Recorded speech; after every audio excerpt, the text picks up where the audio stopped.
Also in my turn, I would like to second all what Chairman Shukair has said a couple of minutes ago. It seems that you hail from down under, coming all the way to Lebanon. It is a real privilege, especially as Wajih is saying, under the present circumstances.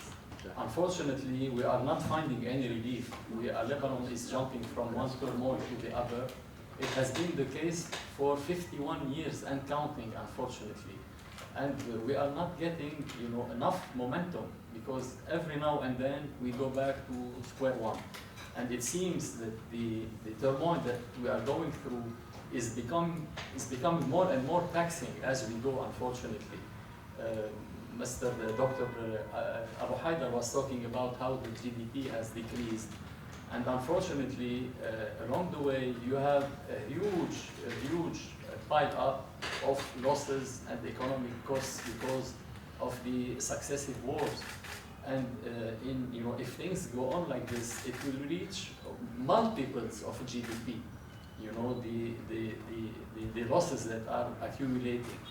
The finance minister last week evaluated the losses at about $20 billion.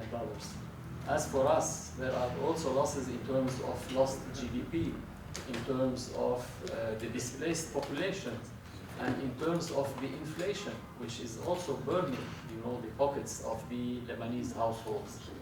Suffice it to say that according to our estimates, the losses are amounting to about $100 million a day, okay, in a tiny country such as Lebanon. And before that, still unresolved is the question of the reforms, the financial reforms, the monetary reforms, the economic reforms. But despite all this pack of bad news, we don't get desperate, We are not abandoning the ship at all. We are always, at the forefront. Under the leadership of President Shukair, the economic organizations have played a paramount role since the start of the economic crisis in 2019. We have done practically shadow government, because at some periods there was no president, there was not a functioning government, or so on. But we were here. We were always, producing not only the business, but also we were thinking in lieu of the government itself.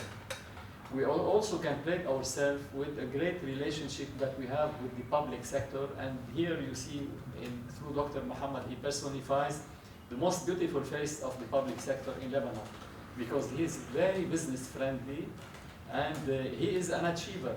Indeed, he has done progress along the 25 dimensions that he mentioned.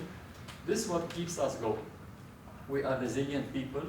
We are already thinking of the day after.